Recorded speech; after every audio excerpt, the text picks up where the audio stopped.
Good afternoon, those at home and those that are going to be listening to the recording later on, and also welcome to those in the room. My name's Nicole Beard. I'm one of the program directors in science, and my area in which I work in terms of program director, but of course more broadly in terms of teaching and research, is the areas of medical and biomedical science. I'm going to introduce what I do initially, but then I'm going to introduce a couple of other people to you who are also in the room. So, as I said, I'm the Program Director in Medical and Biomedical Science. I teach into some of our second and third year units, so you'll see me in a couple of years' time. I'm an active physiologist biophysicist, so I teach our physiology units. And I also teach one of our units that looks at integrated mechanisms in disease processes. When I'm not teaching and program directing, I'm an active researcher as well. So I'm a muscle physiologist, so I look at skeletal muscle and heart muscle as well. And my area of expertise, what gets me up in the morning in terms of research, is trying to look at some of those molecular mechanisms that go wrong in people who have conditions such as heart failure, and also what are those molecular mechanisms that lead to that muscle weakness that we're all going to unfortunately experience as we get into advanced old age. I'm going to step away from the camera for a moment, and I'm going to let Michael Sidney introduce himself. Hello everyone at home and those in the room. My name's Michael Sidney and I'm your first year science student coordinator. So you're going to see a lot of me across the kind of the first 12 months of your study, whether that's full-time, part-time, the equivalent in your study pattern. And yeah, so I teach into kind of your core first year units, so things like data analysis in science, concepts in biology, and a few others as well. So my role is to really help you succeed and get you up and running when you come to the University of Canberra. And I think I'm going to leave it there, but as I said, I'm sure I'll see you throughout the semester and into future years as well. Thanks, Michael. I'm just going to move the camera view around. So those at home, I am going to be looking away from the camera quite a bit because I'm going to be looking to the slideshow and also look to our audience as well. So I'm still with you. Type in questions if you need be, and we'll just get started.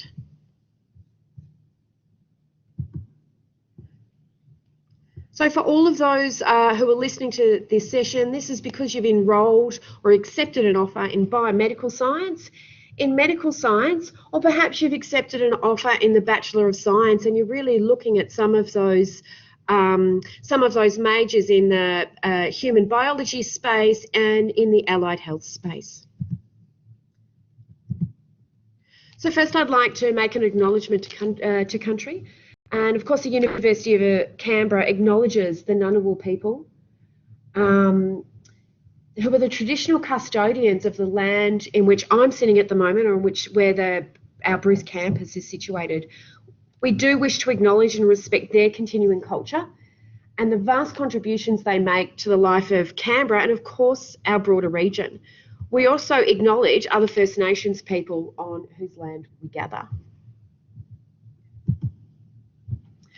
So as I've said, I said this earlier, so those who should be here and listening in are the biomedical science students, the medical science students, and those in the Bachelor of Science who might be looking at majoring in the areas of biomedical, medical, sports science, pre-physio, human nutrition, or in the psychology space. So that allied health and medical or biomedical science space. If you're in the Bachelor of Science and you're not looking in those areas, you could log on to the environmental science talk where Adrian can give you a little bit of a guide or a talk through some of those majors that are aligned in other areas. Michael, I'm having a bit of a pressing. Oh, sorry. That's all right. Is it the, I think you might have to use the... Oh, I'll go back. I'm really having trouble, sorry about that. I'm going to start the session talking all about your courses. I'd like to give you a brief overview. You're going to get a lot of information today. It might be information overload. Good news, you'll have this recording to fall back on, and the slides are going to be put on the School of Science course site, so you'll be able to access them at any time you need throughout your course. So I always like to start off sort of at the end, I guess. You're going to come here and do a 3-year degree with us, but you're here because you want a career path, that you're interested in going on and working in a particular space.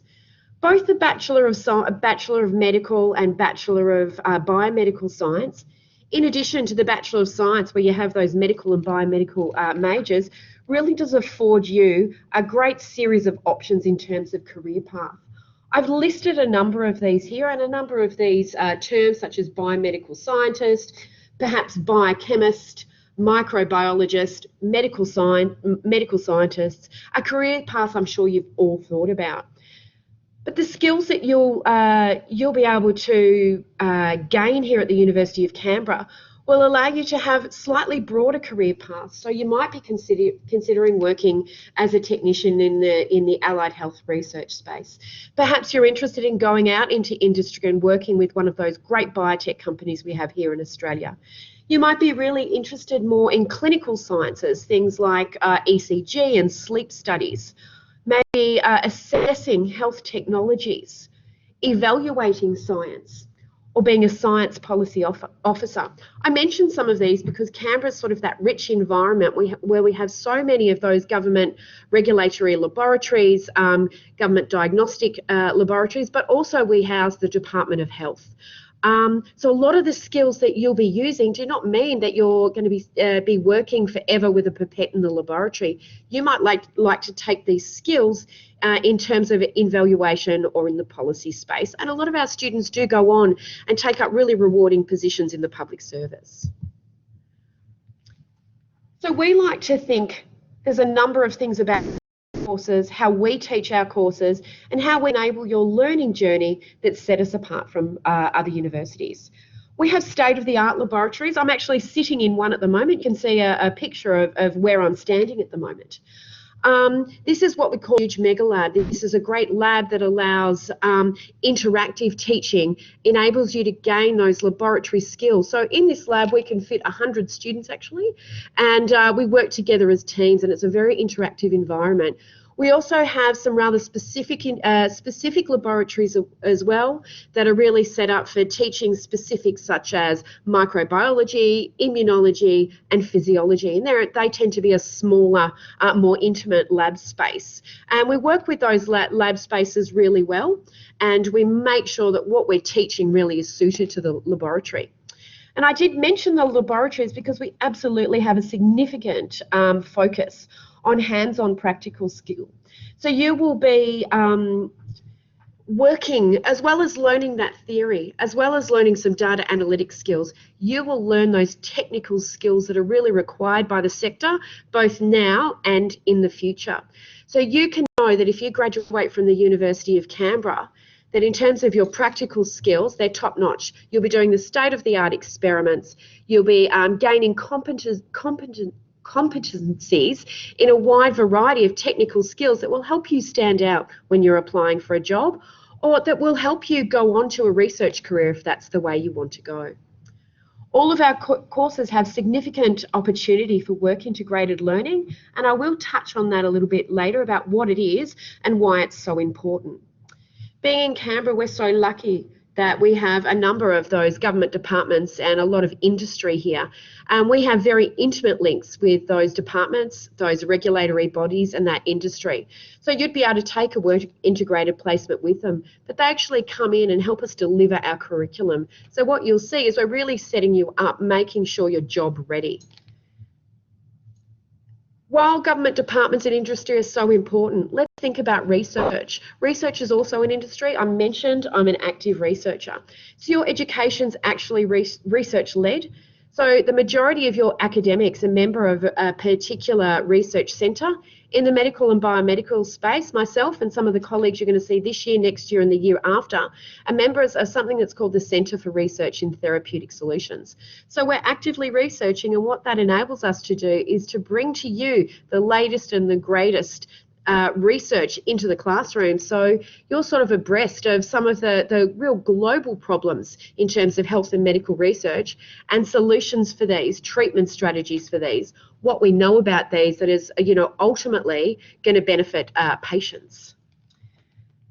What we like to think about is we think about medical science, we think about disease. but we're also looking at the links between the disease and the homeostatic state. So what you'll learn as you go along, looking at a variety of different human systems, is what drives homeostasis, what drives health, what drives sort of a healthy physiology, if you like, and what goes wrong, and what are those links between that healthy physiology and an aged or a diseased state. So I'm going to go a little bit more nitty-gritty, and I'm going to consider our degrees now. The first of which is the Bachelor of Biomedical Science, which some of you might have accepted an offer for. Is anyone in the room doing Bachelor of Biomedical Science? Not now, okay. I will talk because we might have some at home as well. This is what we consider quite a flexible degree. So whilst it allows majors in the area of biomedical science, it enables you to take electives in really well-aligned allied health space. So you'll be able to apply that scientific knowledge to allied health, to areas of nutrition, to areas of psychology, to areas, I guess, of physiotherapy, to areas of dietetics. This is really important for many students who maybe don't see themselves, such as myself, working as a research academic, but they want to take their science and apply it in human health. You'll be taking foundational units in chemistry, biology, maths and physics, you know, the cornerstone, and statistics, I mean, the cornerstone of what science is all about. As you go on, you'll develop a really comprehensive understanding of the human form and the human function. And we really have an emphasis on how humans, or us, how we respond and interact with the environment. So to do this, you'll study key skills such as human anatomy, human physiology, and I put my hand up as the human physiologist in the room, looking at cellular systems, at biochemistry, at pathobiology. And as I said, you have the choice to combine them with targeted studies in allied health. You might go down the sports science route, a lot of our students do. You might be really interested in how this combines with human nutrition.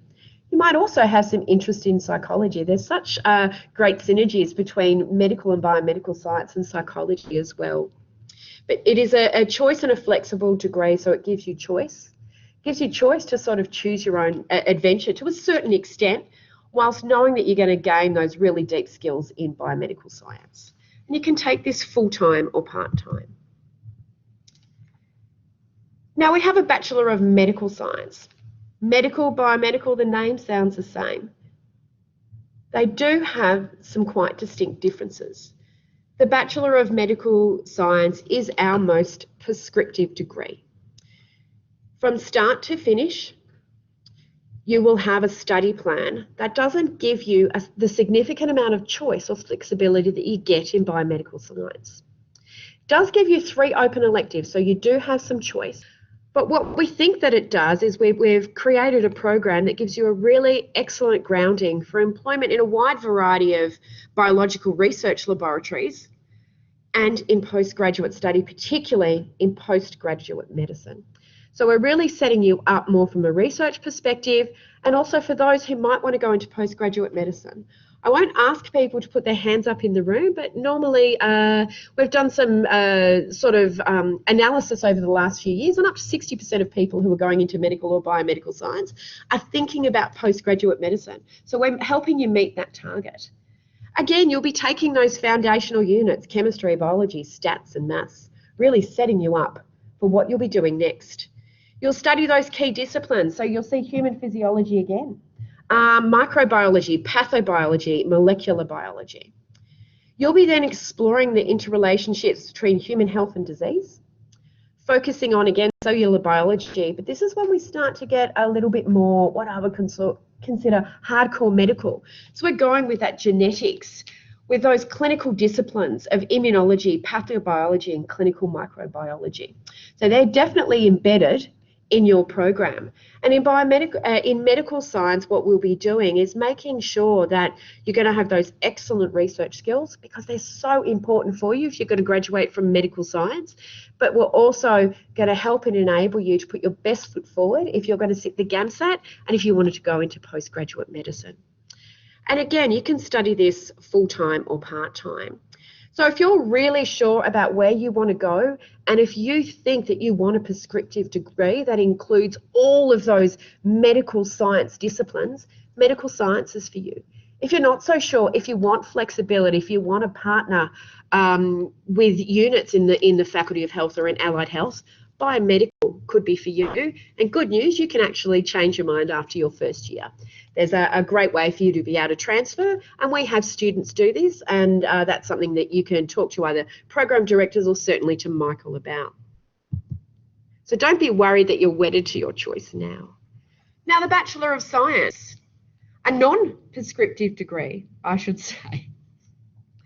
Very non-prescriptive, really all about choose your own adventure within very scaffolded set of majors. Gosh, it's an excellent grounding for employment in a wide range of biomedical research laboratories, postgraduate study, but even diversifying yourself even further. I'll talk about what that means when I show you what our list of majors are. You will be choosing 2 majors in science from a huge list. Very focused and scaffolded list, but we're giving you those opportunities because we know some students really don't want a super prescriptive. No, they don't want to necessarily go into medical science. So you'll be taking 2 majors and 1 minor. And you will then have 24 credit points in balance. A course is 72 credit points or 24 units in total. So with that balance, you can take another major, science, non-science. Maybe you're interested in IT. What a great combination. You could take some other minors. Now, a major is usually 6 to 8 credit points, a minor's 4 credit points. You could do a combination of the above, or you could choose 8 units, whatever suits your desires, I guess. We have students who really do start to look out. Maybe they're looking in the Faculty of Art and Design, the Faculty of FAD. Maybe they really want to see themselves working maybe perhaps with business, so they'll take units in business. So you definitely have the capability to think outside the box and think outside science. Now, when I'm talking about majors, what I've put here is the majors that we offer that I think are really relevant to medical and biomedical science. So, okay, you can see the 2 human biologies up there. I think that speaks for itself. You can take majors in biology and chemistry. I think you can see how well that fits into medical and biomedical science, and certainly we have a major in genetics at the moment, which is quite exciting. But let's look at some of the others that I think work really well. What about forensic biology and chemistry? What about a major in applied statistics? If you want to take it further, what about a specialist major in data science? I'm really excited by our data science major and how well this works into the Bachelor of Science, because we know that as a biomedical or a medical scientist, I'm generating a whole heap of big data. That's what I do on a day-to-day basis, and I now work with data scientists to be able to analyse that data. If I could go back and do it again, I would definitely have a major in data science that would enable me to do all of that. We also offer majors in human nutrition, pre-physiotherapy, psychological science or sports science. I did want to say that's not it. We do have other majors. You might be interested in environmental science as well. What about applied ecology, water science? Data science, you might be looking at, you might think that's really interesting, but gee, I love that IT space. What about a major in network engineering, software engineering, or information systems? So you can see we've curated a set of majors. There's lots of opportunities for you, and these are ones we think that are synonymous with a Bachelor of Science, allowing you to either quite focus, maybe you want to do the 2 human biology majors, or to allow you that breadth, which also is can be really exciting for people who want to take their science that way. Now, I mentioned the word we love to throw around here in tertiary education, which is work integrated learning. I'll give you a bit of a history about this. A few years ago now, industry, or where you would go to work in the future, were finding that graduates were not graduating with those core skills that translated right into industry. There was a mismatch. So industry and the tertiary sector got together and they spoke. And they were able to identify what it is we need to arm our students with so that they can go out into the work environment, step into a position and start their career. We didn't want that mismatch. And a big part of that was embedding work integrated learning. So that's experiential learning. It's learning on the job. It's going out into a research laboratory. Come, students, I've got a student starting next week with me who their work integrated learning is they're coming in to work with me in the research lab because they're really interested in the research career in cardiovascular research. Fantastic.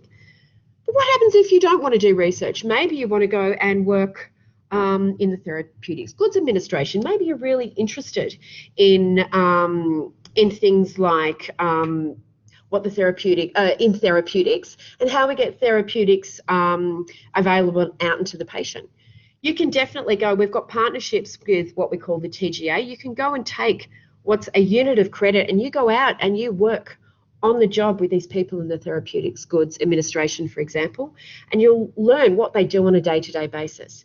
You'll learn the skills that are needed to apply for a job in that particular scenario, and you'll learn some of those really important professional skills.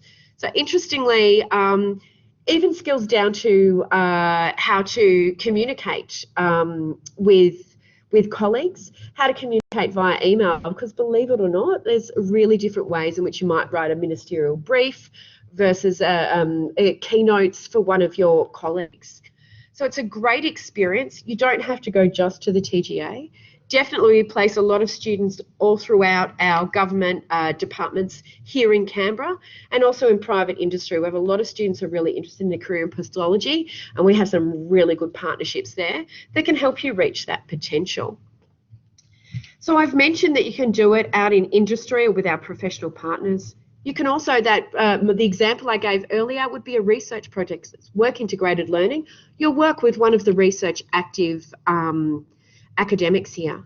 We also have a unit that's called Science and Innovation. It's all about science and innovation. It's all about entrepreneurship. It's about industry-based and industry-led science. It's a great unit for those students who are really keen to develop entrepreneurial skills and communication skills in science. So we actually offer all of you 3 different opportunities. And our placement unit is something that we're offering semesters throughout the year. So we have students go out in winter term, in summer semester, in semester 1 and semester 2. So you should be able to fit it into your study program. And as I said, it's worth 3 credit points. It's treated just like any other unit. So there is an expected workload, and I always like to deliver this information to you. Each unit that you do, so if you're taking full-time study, you'll be doing 4 units this semester. And each of those units is worth 3 credit points. With each of these 3 credit point units, we've nominated a total workload on average of 150 hours. So times that by 4 for a full teaching load per semester. So let's think about a typical science unit. You usually have about 4 hours contact per week. So when you're in class, doing that in-class learning. There's anywhere up to 4 to 8 independent study hours per week per unit. So each unit, your typical workload will be 8 to 12 hours total each week for those 13 weeks. Times that by 4, and it's like a full-time job, isn't it? I like to just give you an idea of the expectation because it will help you decide whether you can handle a full-time study load or whether it would suit your particular circumstances to go down to 1 or 2 units. What we want is our students to be set up for success, and part of the way of doing that is giving you all this information so you know what you're working into. So I've just listed what a full-time and what a part-time study load might look like. Now, for you all know that semester officially starts next week, so you'll all be going to your lectures next week, you'll be enrolled, you'll be allocated. You do have until Friday the 27th of August, which is Friday in week 4, to do a number of things, and that's what's called census date. I've listed a number of different things that date's associated with here, but the one I want to bring up is the withdrawal date. So you have until that date to withdraw from a unit. So perhaps you enroll in 4, if you've got family commitments, job commitments, and you know you can't handle it. Just can't handle the workload, you're not able to balance it.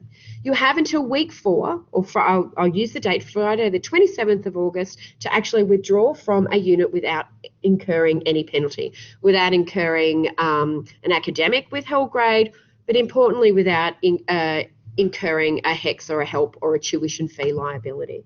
So keep that date in mind. That's a really important date.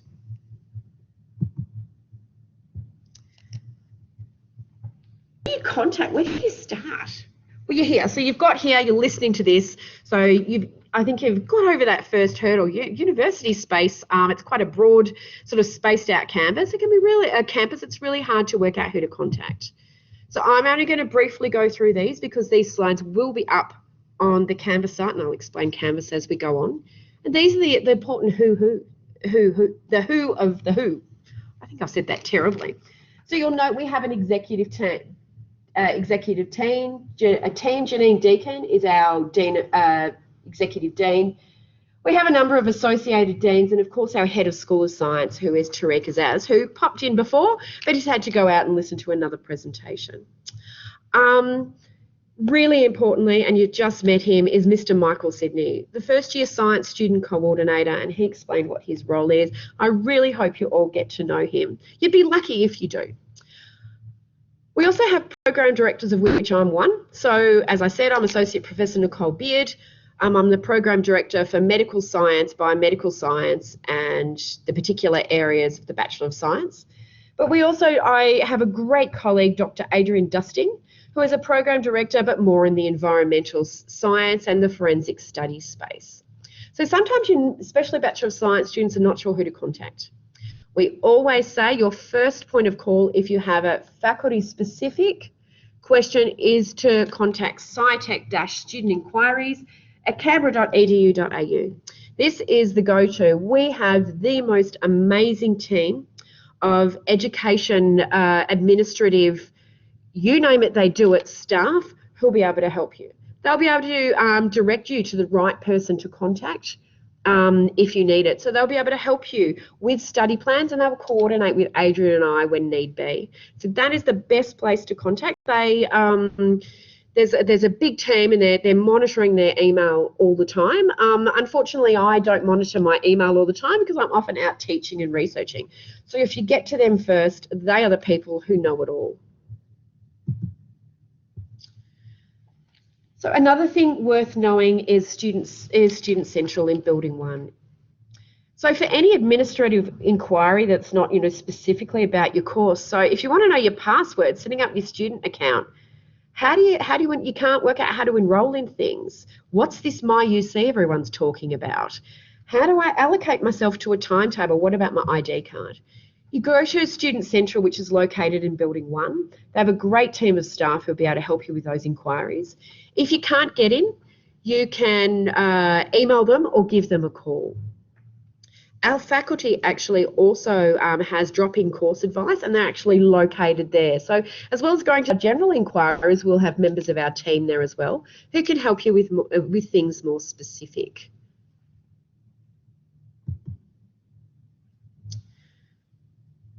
I'm going to go back for a minute because I did speak about general advice versus course advice. What do I mean by, I've explained what general advice, but what might course advice look like? Do you need advice to help you create a study plan? Do you need to apply for credit or advanced standing? Do you need to vary an enrolment, your course requirements? Is there some kind of issue you're having with your course progression? Have you found a unit that you want to do at another university, at Open University? How do you apply for cross-institutional studies? I do say, how do you apply to study abroad and exchange programs? Obviously, with COVID-19, these are not happening now, but we're all hoping that by the end of, well, certainly in your degree, that we'll have those exchange programs. We have some really rich exchange programs. In fact, I took one. It was amazing. Well, I thought it was amazing. I think the students did as well. So we will be ready when it's safe and when we're allowed to do so to enable those opportunities. So let's, fingers crossed, all of you will be able to engage in that if you wish.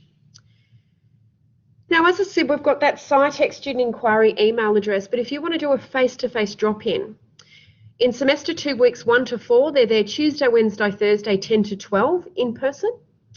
And from week 4 on, it drops to the Wednesday and Thursday. And again, that's located in that Building 1 Student Centre if you're more interested in having some face-to-face, sort of an immediate answer to your question. So in terms of communicating with us, there's a couple of things that I have to tell you about. So if you're communicating with one of our team and you say, I need a study plan, or I want credit for this, you really need to always have your student number associated with that. I can't have my mum, I don't want my mum emailing me or some random person emailing me asking about a study plan when they're not enrolled. So we really need to help maintain your privacy. So to do that, you need to email us from a university email address. And this is a generic email address here. It'll be you and then it'll be your student number. So what you'll need to do is make sure you've got a student number and a password. Not only does that give you email access, but it allows you to remotely log into the university, use campus computers, allow you to use your My UC portal, this Canvas page that I keep talking about, allow you to enroll in your units. So if you haven't got that, I tell you, after you've had the lunch, off you're going to go and get that sorted. So all correspondence to and from the uni should be via your UC address, and that is because we need it for identity verification purposes. And often some of the Gmail addresses actually go straight into our junk filter, and we never see it. So do use your uni ID address, because we are bound by university procedure and policy not to be able to give out any specific information without verifying you via this uni.canberra.edu.au email.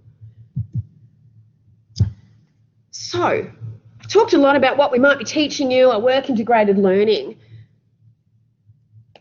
The tertiary sector in university is not about that. We know that people come in with a whole heap from a really diverse background, with a whole heap of competing priorities.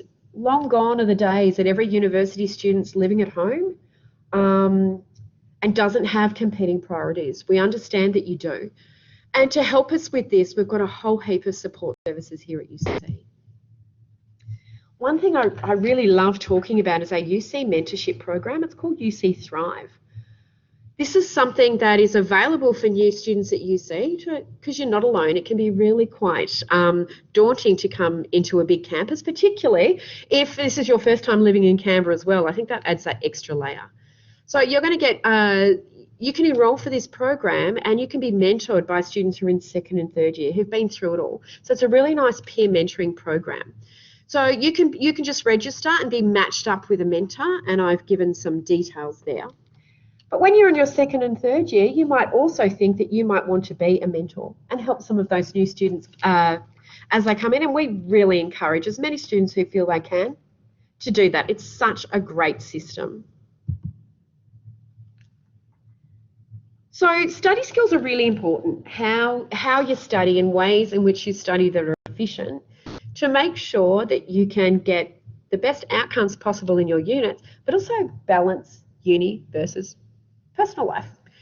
We really hope that you're not only going to be studying 24/7. We don't want that at all. We want you to be a balanced individual and to be able to manage that so you can have a great, rich social life, balance family and work commitments. Part of this is some people will really need to learn ways in which to study effectively. So UC has a number of study skills programs that are available, running second semester, some in summer, all the way through the year. It's part of the student life, and they do provide a real range of both face-to-face and online study help programs for all students. It's quite diverse to meet our diverse student background. So what I suggest you do is go onto this page, rather than me spend 20 minutes listing all the things they do, see if there's something that speaks to you there. See if there's something that you would be engaged in that's going to make either your experience here at university more pleasurable or to free up a little bit more time. It's all about balance. This is a very busy slide it's very, very busy. We've been provided this by Study Skills. I'm just going to mention a few things just so you know they're there. They've got drop-in help. So if you need help now, they've got drop-in sessions. If maths and stats worries you, don't panic. We actually have maths and stats help here in Building 6, which is located quite close to here. It's called MASH. We love an acronym here. And now we'll be able to help you with your maths and stats question. We also have what's called peer-assisted learning sessions, or PALS. So you'll notice that all of your first year course subjects will have a PALS session associated with them. So what that means is we've got a group of second and third year students who've, let's say chemistry, who've done really, let's say systematic, you'll all be doing SAP, systemic anatomy and physiology. So we've got a whole group of students who do really well in that, who are now in their further career, and they run sessions every week at all different times that are there where you can, they're group study sessions.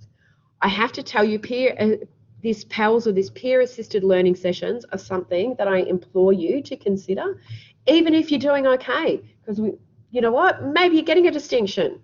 Maybe going to this PALS session might help you get a high distinction. Of course, if you're struggling, nothing better than working in a peer-assisted environment. You can tell I love that a lot. I've mentioned the study help site, but you can see we've got an Ask Advisor service. We've got an online Studiosity live connection that you can do things like submit your assignment drafts for feedback. So, and this operates 24/7, which I think is really important. There's a lot of things here. Do come back to this as you go on, because I think that the more support, if you can identify if you need support, we can help you find that support.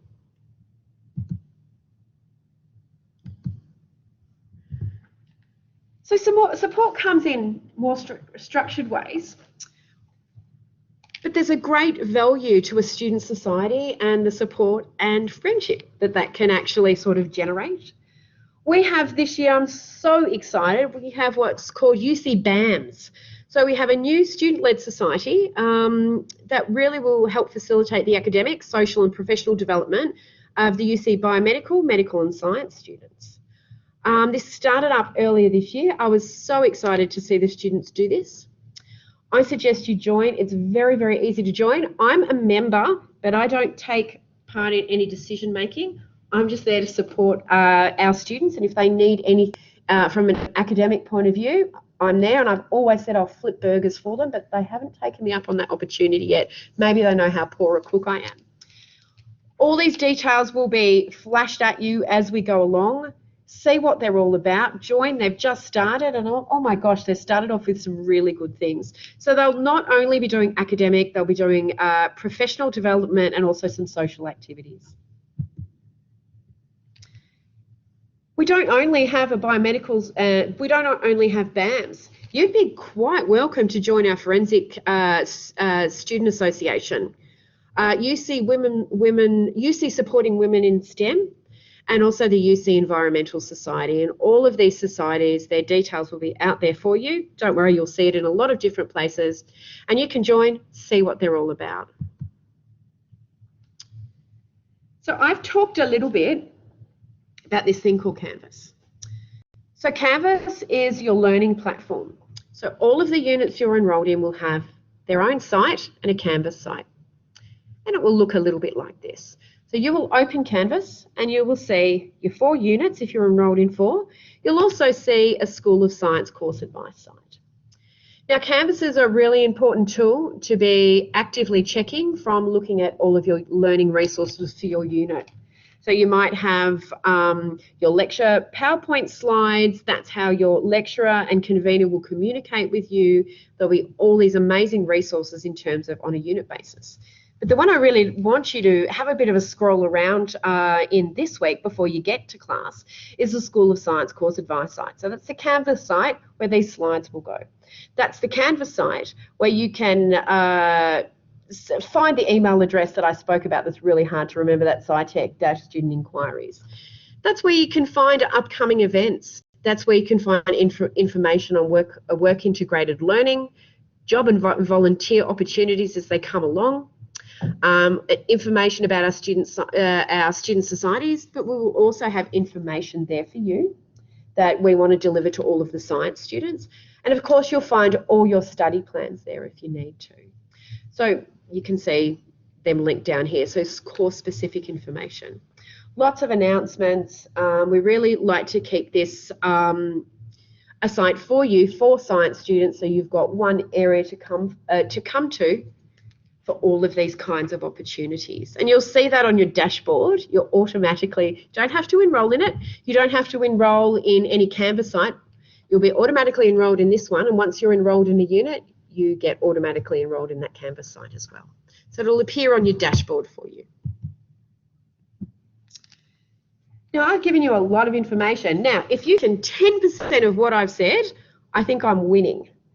It's really hard to know how much information to give you. I'm of the opinion I'll deliver you some resources. I want to encourage you to ask questions, and I want to let you know where these resources are as you need them. It's okay, you're not going to remember everything. That's why we have this Canvas site. That's why we have our education team, and in a way, that's why we have Michael and I. You can, of course, if you're social media savvy, and I will say I have a Twitter account, I'm very excited to say, stay up to date with what SciTech are doing in general, either via Facebook or via Twitter. I'm wondering if I have another. I don't have another slide. At this point, I'm going to open up for questions. I know we've got some participants online, and if you'd like to type your questions, perhaps Michael can handle those, and I can chat with the students in the room. Thanks for listening. I hope this has given you some overview into what your science course is going to look like, what the university looks like, and really how excited we are to have you. So thanks for coming.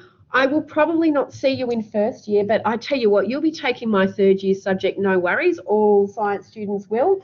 And Michael, and you'll definitely see Michael in your first year subjects. So as I said, if you've got any questions or queries, that SciTech student inquiries line will be your first point of call, or go and see them in the Student Centre. So I'm going to stop talking to the computer now. I'm going to talk with the people in the room, and I'll let Michael talk to the computer. Thank you. No worries. Okay, so thank you for those that are watching online. I'm just going to stop the recording, but this session will continue.